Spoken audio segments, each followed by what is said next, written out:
Bonjour à tous, alors comme promis, un petit PowerPoint vidéo pour vous expliquer la fin du chapitre 3 sur les probabilités conditionnelles. Et je vous rassure tout de suite, évidemment, vous pourrez me poser toutes les questions que vous voudrez lors de l'amphi de la rentrée avant que l'on attaque les statistiques.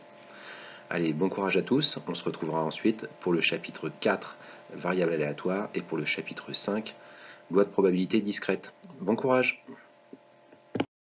Avant d'avancer sur le chapitre, quelques rappels donc sur les probabilités conditionnelles. Et donc tout d'abord le principe.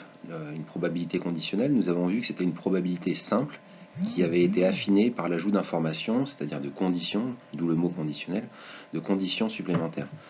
Donc par exemple, on avait pris en cours l'exemple suivant, est-ce que la probabilité d'un étudiant de première année de réussir son année est de 40%? Oui, au départ, c'est la probabilité de base, parce que sur l'ensemble des étudiants inscrits, en moyenne, chaque année, il y a à peu près 40% des étudiants de première année qui passent en seconde année. Maintenant, si vous êtes en train d'écouter cette vidéo, ce PowerPoint, eh bien, ça veut dire que vous faites partie des étudiants qui travaillent, qui êtes assidus, qui préparez peut-être vos exercices si vous suivez les consignes, et donc vous ne faites plus partie de l'ensemble des étudiants de première année, mais vous faites partie de l'ensemble des étudiants de première année qui s'investissent dans leur travail. Et parmi ces étudiants-là, la probabilité de réussir est supérieure à 40%. Donc on n'a plus une probabilité simple, mais on a une probabilité qui a été affinée par l'ajout de conditions d'informations supplémentaires. J'avais pris un autre exemple dans un pari sportif. Imaginons que vous deviez parier sur un boxeur, il y a un match de boxe, un combat de boxe. Si jamais vous ne connaissez rien des deux boxeurs, eh bien vous avez une chance sur deux, si jamais vous pariez, d'avoir trouvé le boxeur qui gagne. Maintenant, si vous allez chercher des informations supplémentaires, que vous savez qu'un des deux boxeurs est champion du monde, qu'il a gagné ses 50 derniers combats, si vous savez que le deuxième, c'est un boxeur qui est en fin de carrière, qui a perdu ses 20 derniers combats, qui est au plus faible de sa forme, à qui il manque un bras, eh bien dans ces cas-là, vous allez a priori avoir plus de chances de gagner si jamais vous pariez sur le boxeur qui est champion du monde. Donc dans ces cas-là, la probabilité simple de 0,5, eh bien, elle a été affinée par l'ajout d'informations supplémentaires. Et puis, en combinant toutes ces informations, on pourrait par exemple trouver que vous avez 80 ou 90% de chances de ne pas vous tromper en pariant sur le meilleur des deux boxeurs. J'avais pris un dernier exemple, c'est l'exemple de l'ami de collège qu'on va voir, qui a eu 2 enfants. On sonne à la porte et c'est une petite fille qui nous ouvre. Et dans ces cas-là, eh bien, on a vu que le fait qu'une petite fille nous ouvre, ça modifiait l'univers des possibles, c'est-à-dire qu'on sait désormais que notre ami, il n'a pas 2 filles et il n'a pas 2 garçons, puisque c'est une petite fille qui nous ouvre. Donc soit il a eu une fille en premier, un garçon ensuite, soit un garçon en premier, soit une fille ensuite, soit il a eu 2 filles. Donc il n'y a que 3 cas de figure possibles, et dans ces 3 cas de figure, si une petite fille nous ouvre, il y a 2 cas qui correspondent à l'autre enfant est un garçon, et il y a un cas qui correspond à l'autre enfant est une fille. Donc la chance, la probabilité que l'autre enfant soit un garçon, c'est bien 2 tiers, et c'est plus 0,5 comme c'était le cas initialement. Voilà. Je vous ai indiqué ensuite la formule des probabilités conditionnelles. P de A sachant B. Vous notez bien qu'il y a 2 écritures pour P de A sachant B. A avec un trait et puis B, donc A sachant B, le trait se lit sachant, ou P de A, entre parenthèses, et le sachant B se note donc en indice. Dans tous les cas, la probabilité de A sachant B, c'est P de A inter B divisé par P de B. C'est la première formule de ce chapitre et on l'a déjà illustré ensemble. Je vous ai indiqué aussi dans mon introduction quelques cas particuliers à retenir. Donc si A et B sont incompatibles, alors P de A sachant B est égal à 0. A et B sont incompatibles, je vous rappelle que ça veut dire qu'il n'y a pas d'intersection commune à A et à B. Par exemple, A c'est je suis un garçon, B c'est je suis une fille. La probabilité que je sois un garçon sachant que je suis une fille, donc c'est 0. Ça correspond à un événement impossible, puisque justement il n'y a pas d'intersection. Si vous voulez, dans la formule précédente, le P de A inter B vaut 0. Ensuite, si B entraîne A, en d'autres termes, si A est inclus dans B, alors P de A sachant B est égal à 1. A étant inclus dans B, à partir du moment où B se réalise, on sait que A se réalise forcément. Ensuite, P de B sachant B ou P de A sachant A, ça vaut 1. Ensuite, les événements contraires. On sait que P de A, c'est 1 moins P de A bar. Eh bien, ça marche exactement de la même manière si on ajoute des sachant que. Et pareil pour P de A union B. P de A union B, si A et B sont deux événements quelconques, P de A union B, c'est P de A plus P de B moins P de A inter B. Et de la même manière, P de A union B sachant C, c'est P de A sachant C, plus P de B sachant C, moins P de A inter B sachant C. La première notion importante de ce chapitre, c'est la notion d'indépendance. Je vais commencer par vous donner la définition. Donc, deux événements sont indépendants si la réalisation de l'un ne modifie pas la réalisation de l'autre. Pour montrer que deux événements sont indépendants, ou si deux événements sont indépendants, la conséquence est, ça fonctionne dans les deux sens, P de A sachant B est égal à P de A, ou P de B sachant A est égal à P de B. En d'autres termes, le fait que l'événement B se réalise ou ne se réalise pas n'a pas d'incidence sur la réalisation de l'événement A, et inversement. Une autre manière de le montrer, qu'on utilise très souvent, c'est de dire P de A inter B est égal à P de A fois P de B. Donc si on nous demande si A et B sont indépendants, soit on peut répondre directement parce que c'est évident, soit on fait le calcul. On calcule P de A, on calcule P de B, on fait P de A fois P de B. On note le résultat. Ensuite, on calcule P de A inter B, on note le résultat, puis on compare les deux résultats obtenus. Si les deux résultats obtenus sont égaux, cela signifie que les deux événements sont indépendants. Donc P de A inter B est égal à P de A fois P de B. Si par contre on a une inégalité, ça veut dire que A et B sont dépendants. On a noté aussi en cours que deux événements qui sont indépendants, cela signifie aussi que leurs événements contraires sont indépendants. Donc A bar et et B bar sont indépendants, mais également A bar et B. Le principe de l'indépendance, c'est que le fait que quelque chose se réalise, par exemple un tirage du loto, une semaine donnée, n'a pas d'influence sur ce qui va se réaliser en termes de tirage du loto la semaine d'après. Donc l'événement, le tirage de cette semaine et l'événement, le tirage de la semaine prochaine, sont deux événements qui sont indépendants. Enfin, donc on avait illustré tout ça et je vous avais dit de faire attention à la notion d'indépendance car elle était contre-intuitive et on avait pris des exemples assez contre-intuitifs.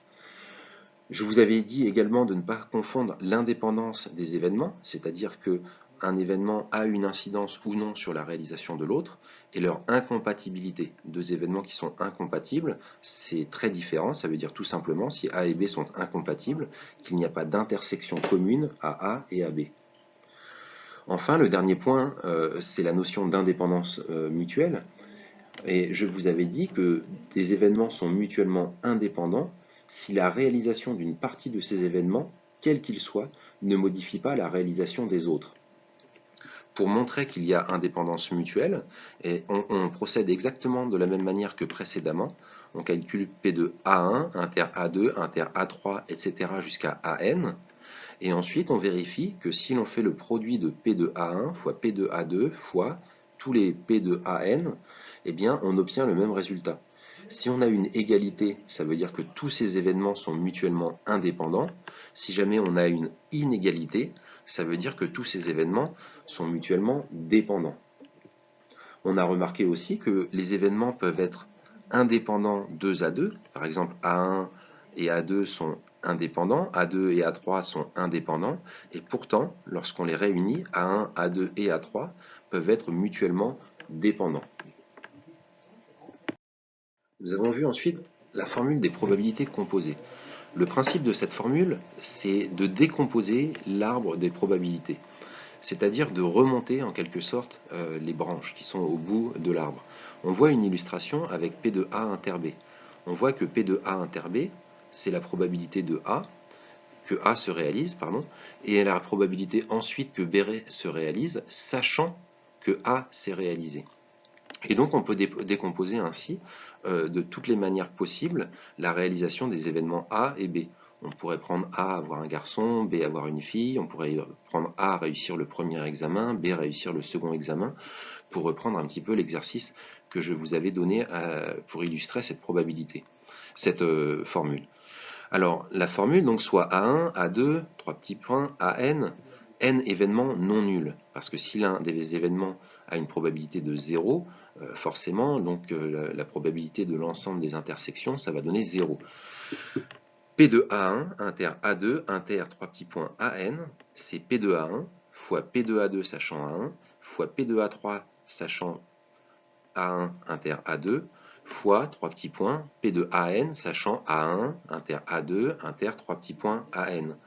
En d'autres termes, si je prends par exemple juste A1 et A2, la probabilité A1 inter A2, c'est la probabilité que A1 se réalise, puis que la probabilité A2 se réalise, sachant que la probabilité A1 s'est réalisée.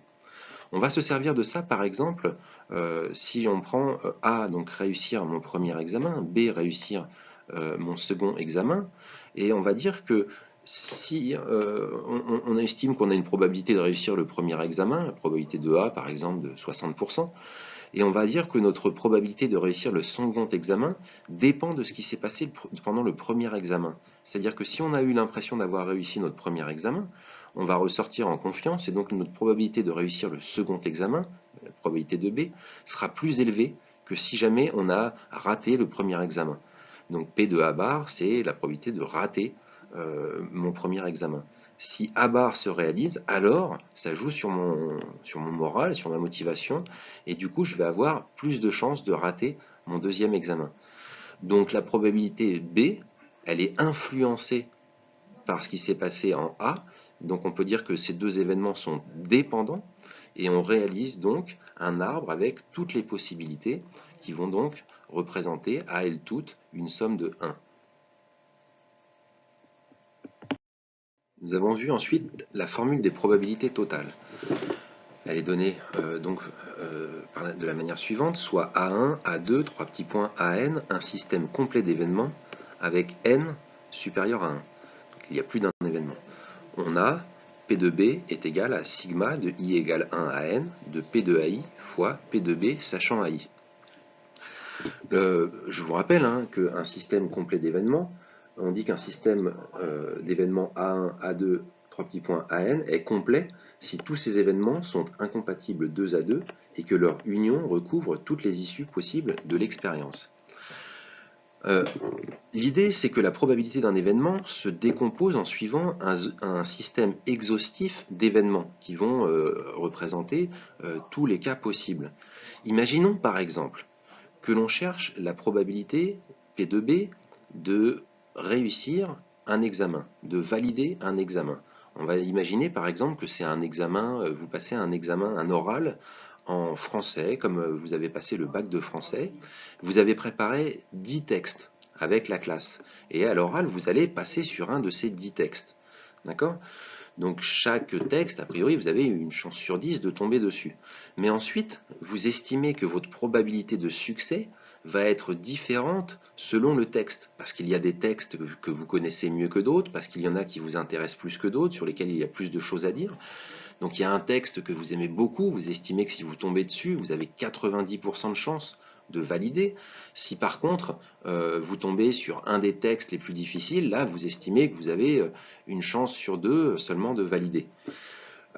Donc là, typiquement, la probabilité que vous réussissiez votre examen, c'est une combinaison de toutes les probabilités de réussir pour chacun des textes, avec à chaque fois la même probabilité de tomber sur ce texte. Mais ça pourrait très bien changer aussi. Si par exemple on vous dit que la personne qui organise le jury, c'est quelqu'un qui est un spécialiste du XVIIIe siècle et que jusqu'à présent, la plupart du temps, il a interrogé les élèves qui passaient sur le XVIIIe siècle, alors du coup, ça change votre probabilité de réussite. Parce que ça veut dire qu'il va y avoir davantage de chances que vous tombiez sur un de ces textes-là. Et donc il faut ensuite regarder, est-ce que ce sont des textes que vous avez bien préparés pour lesquels votre probabilité de succès est importante. Donc en fonction de la probabilité de tomber sur tel ou tel texte, et en fonction de la probabilité de réussir sur chacun de ces textes, eh bien votre probabilité finale, votre probabilité de réussir votre examen sera donc modifiée. C'est le principe des probabilités totales, donc on va chercher à comprendre la probabilité P de B, celle de réussir cet examen, et on va la décomposer en prenant le total en fait de toutes les possibilités qui s'offrent à vous en termes de texte, avec des probabilités de succès associées à chacun de ces textes qui seront différentes. Par exemple, P de A, quand on prend P de AI fois P de B sachant AI, on peut prendre par exemple, donc I ici irait de 1 à 10 pour chacun des textes. Le premier texte, par exemple, c'est un texte qui est sur le XVIIIe siècle. Donc là, vous pensez qu'il y a plus d'une chance sur 10 de tomber dessus parce que le jury est spécialiste de ce sujet. Donc vous estimez, par exemple, que la probabilité de tomber sur ce texte, elle va être de 30%. Donc on aurait P de AI égale 30%. Et P de B sachant AI, ça serait la probabilité de réussir cet examen, sachant que vous tombez sur le texte A1, que vous tombez sur le texte 1. Et on va décomposer ainsi, donc, chacune des probabilités avec chacun des succès associés. La dernière formule de ce chapitre, c'est donc la formule de Bayes. Elle est donnée de la manière suivante, soit A1, A2, 3 petits points AN, un système complet d'événements avec K supérieur ou égal à 1 et I supérieur ou égal à 1. On a, et donc j'ai indiqué, P de AI sachant B, c'est P de B sachant AI fois P de AI, divisé par sigma de K égale 1 à N de P de B sachant AK, fois P de AK. Le principe de cette formule, c'est que l'événement B a eu lieu et on se pose la question, quelle est la probabilité que AI en soit la cause? Par exemple, si l'on reprend l'illustration du slide précédent, vous passez un examen de français, vous avez 10 textes sur lesquels vous tombez avec, selon vous, une probabilité de réussir l'examen différente selon le texte sur lequel vous tombez. On a dit que B, c'était l'événement réussir mon examen, et on a dit que AI, donc A1, A2 jusqu'à A10, c'était tous les textes de français sur lesquels vous tombez. Et la probabilité de succès va dépendre donc de ce texte. Alors là, dans cette formule, on sait que vous avez réussi votre examen, puisque on voit P de AI sachant B, donc sachant que vous avez réussi votre examen.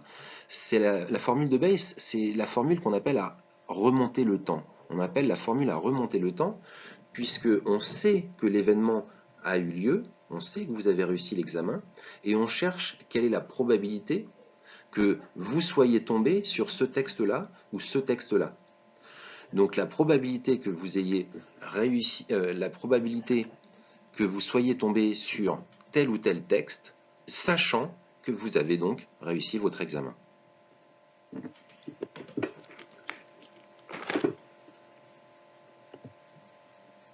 On notera aussi que cette formule est bien pratique pour inverser, dans beaucoup d'exercices, pour inverser les sachant que.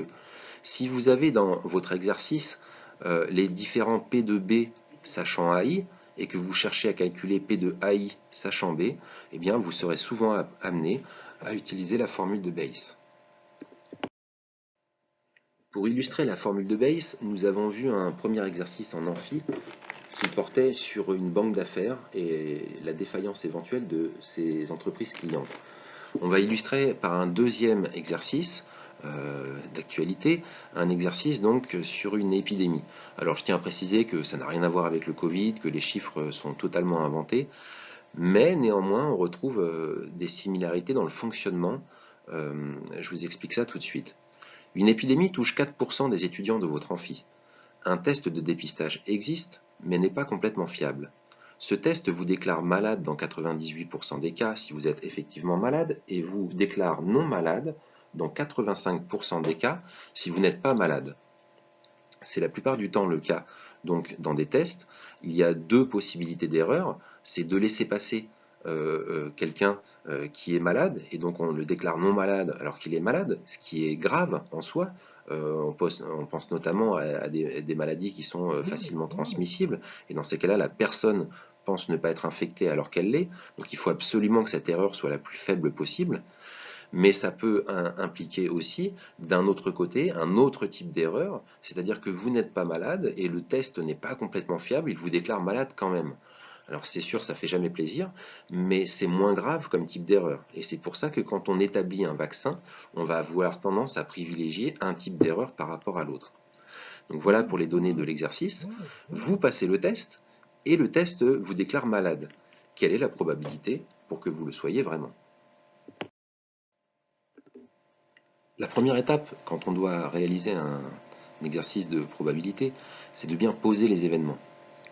Dans cet exercice, on vous dit que vous avez passé le test et il vous déclare malade. Quelle est la probabilité pour que vous le soyez vraiment? On a donc besoin de deux événements. La probabilité, on a besoin de deux événements, pardon. Être déclaré malade, c'est l'événement D, et M, c'est l'événement être malade. La difficulté pour vous, c'est uniquement de traduire les informations de l'énoncé et la question en langage mathématique et ensembliste. Il y a ensuite très peu de formules à utiliser parmi celles que vous avez dans le cours. Là, ce que l'on cherche à calculer, c'est la probabilité d'être malade, sachant que l'on a été déclaré malade. Donc P de M, sachant D. Maintenant, reprenons l'énoncé de l'exercice. Une épidémie touche 4% des étudiants de votre amphi. La probabilité donc que vous soyez malade, si on n'a pas d'autres informations, si on n'a pas de conditions, c'est P de M égale 0,04. Maintenant, on vous dit que vous avez passé un test. Ce test, il déclare malade dans 98% des cas si on est effectivement malade. C'est donc la probabilité qu'on soit déclaré malade, P de D, sachant que l'on est malade. Si vous êtes malade, la probabilité que ce test vous déclare malade, c'est 98. Donc P de D sachant M égale 0,98. Enfin, le test vous déclare non malade dans 85% des cas si vous n'êtes pas malade. On sait donc que vous n'êtes pas malade, donc c'est M bar. M bar se réalise, on sait que M bar s'est réalisé. Quelle est la probabilité que vous soyez déclaré non malade? Donc c'est D bar. On a donc P de D bar, sachant M bar, égale 0,85. Une fois que l'on a traduit l'énoncé du langage français au langage ensembliste et probabiliste, et une fois qu'on a pu dégager les informations de cet énoncé, donc les trois probabilités qui sont en haut à gauche de votre écran, on peut directement en déduire donc les probabilités des événements contraires. L'événement contraire à P de M, c'est P de M bar. L'événement contraire à P de D sachant M, c'est P de D bar sachant M. Enfin, l'événement contraire à P de D bar sachant M bar, c'est P de D sachant M bar. Donc pour trouver la probabilité de l'événement contraire, il suffit de faire 1 moins la probabilité de l'événement en lui-même, ce que j'ai appliqué sur les trois cas. On a donc, sans avoir eu de calcul à faire, si ce n'est 1 moins, on a pu traduire toutes les informations de l'énoncé et donc les mettre à plat et pouvoir les exprimer en termes de probabilité. La probabilité que l'on cherche maintenant, c'est P de M sachant D. On regarde dans les probabilités dont on dispose et on voit qu'elle n'y est pas directement, parce que ça peut être le cas parfois. Par contre, on voit qu'on a les probabilités inversées. Donc plutôt que P de M sachant D, on voit qu'on a P de D sachant M, et on voit aussi qu'on a les mêmes probabilités avec les événements contraires. Je vous ai dit, c'est une des astuces de la formule de Bayes, ça permet d'inverser les sachant que. On va donc pouvoir appliquer la formule de Bayes. La formule de Bayes, elle est donnée sur la droite de votre écran. Donc P de AI sachant B, et je vous ai indiqué donc l'ensemble de la formule. Dans le cas précis, plutôt que d'avoir A1, A2, A3, etc. de 1 jusqu'à N, on a simplement A1 et A2.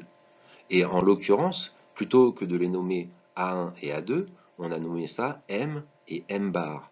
Donc on peut reprendre et appliquer la formule de Bayes, mais au lieu d'avoir les AK et au lieu d'avoir AI en haut, on aura simplement M et on aura M au numérateur et au dénominateur, au lieu d'avoir la somme avec AI, A1, A2, A3, etc., on aura simplement une somme pour M et une somme pour M bar. Une fois qu'on a noté la formule, on n'a plus qu'à remplacer par les valeurs, et donc on trouve une probabilité de 21%, 0,21. On a donc 21% de chance, si on peut appeler ça de la chance, d'être effectivement malade. Ça veut dire qu'il y a quand même 79% de chance d'être sain alors qu'on a été déclaré malade.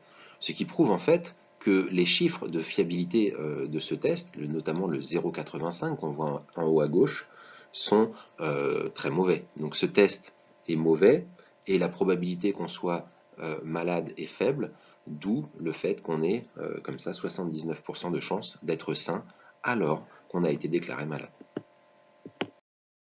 Voyons maintenant un exercice de révision sur l'ensemble de ce chapitre de probabilité conditionnelle.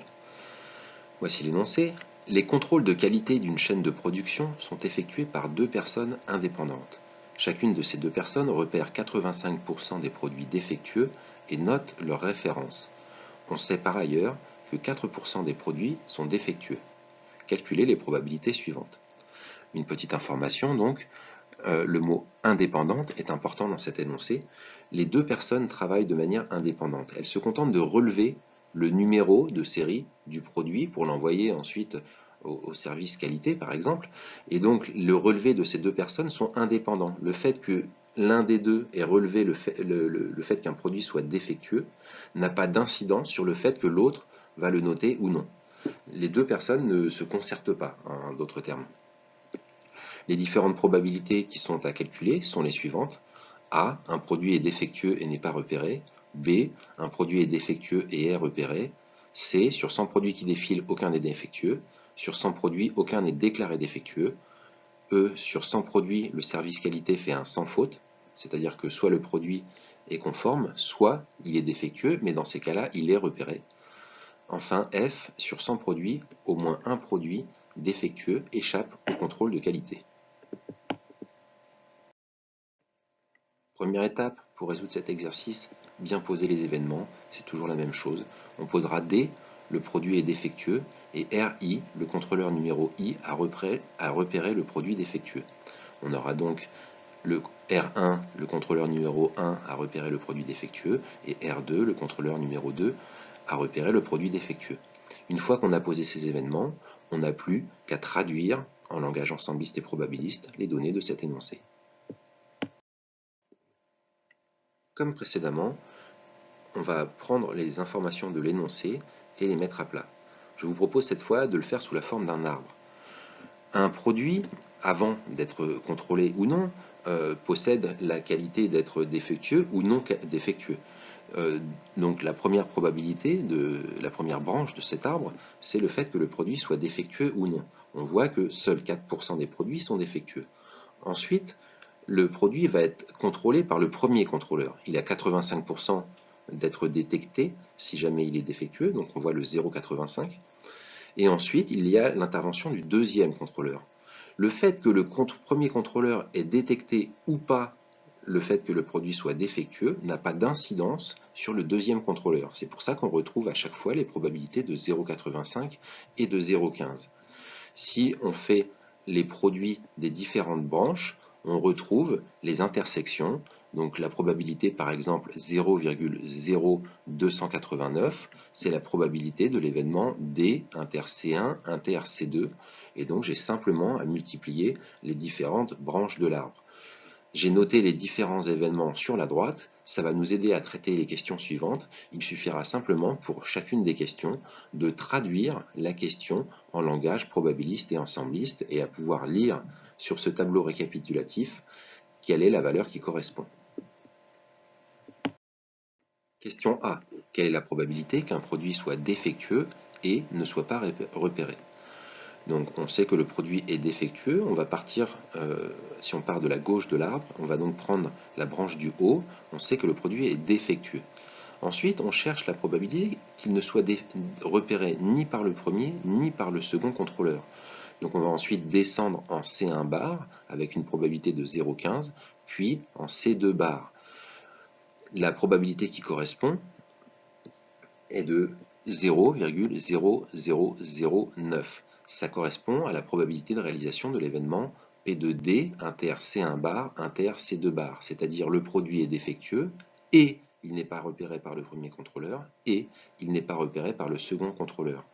On retrouve la formule des probabilités composées, je vous l'ai mis juste en dessous, c'est donc la probabilité de D fois la probabilité de C1 bar, sachant D, fois la probabilité de C2 bar, sachant que le produit est défectueux et qu'il n'a déjà pas été contrôlé il n'a pas été détecté par le contrôleur numéro 1. Question B. Quelle est la probabilité qu'un produit soit défectueux et repéré? Donc dans cette question, on sait déjà qu'on sera sur la partie supérieure de l'arbre puisque le produit est défectueux. Maintenant, il peut être repéré par le contrôleur numéro 1, par le contrôleur numéro 2 ou par les deux contrôleurs. J'ai donc détaillé cette probabilité en indiquant que c'était la somme de trois probabilités.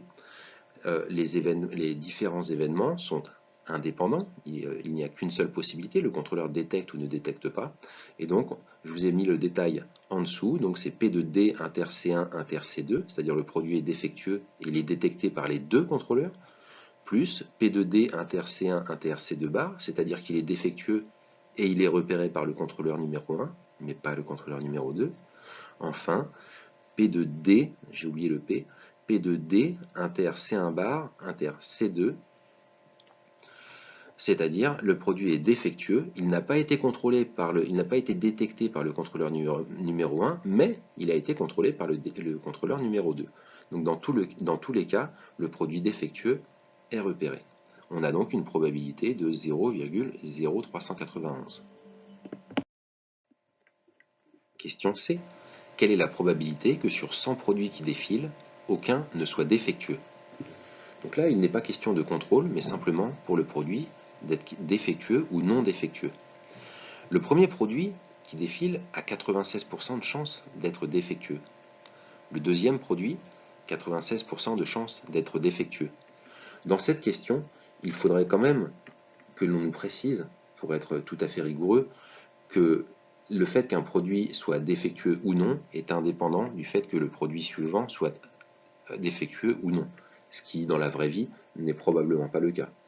Mais si on pose cette hypothèse, eh bien 96% de chance pour le premier, 96% de chance pour le deuxième, 96% de chance pour le troisième, et ainsi de suite jusqu'au centième produit. C'est pour cela que le résultat est donc 0,96 puissance 100, ce qui donne environ 0,0169. Question D. Quelle est la probabilité que sur 100 produits qui défilent, aucun ne soit déclaré défectueux? Alors pour qu'un produit ne soit pas déclaré défectueux, il y a deux possibilités. Soit il n'est pas défectueux, et donc naturellement il n'est pas déclaré défectueux, soit il est défectueux, mais il a échappé aux deux contrôleurs. C'est l'événement D inter C1 bar inter C2 bar. On voit donc ici que la probabilité est la somme de deux sous-probabilités. Donc P de D inter C1 bar inter C2 bar, 0,0009, et P de D bar, 0,96. Cela concerne un produit. Donc un produit à 0,9609 de probabilité d'être non déclaré défectueux. Soit parce qu'il n'est pas défectueux, soit parce qu'il est défectueux mais n'a pas été repéré. Pour le second produit, c'est la même probabilité. Pour le troisième, la même probabilité, et ainsi de suite pour le centième, ce qui donne donc une probabilité de 0,0185. Question petit e. Quelle est la probabilité que sur 100 produits, le service qualité fasse un sans faute? Alors avant de répondre à cette question, une petite précision. Faire un sans faute, ça veut dire soit que le produit n'est pas défectueux, dans ces cas-là, le service qualité n'a rien eu à faire, mais donc il a fait un sans faute, soit que le produit soit défectueux, mais qu'il soit repéré. Qu'il soit repéré par le contrôleur 1, par le contrôleur 2 ou par les deux, n'y change rien. La seule chose qui compte pour le service qualité, c'est de détecter le produit défectueux.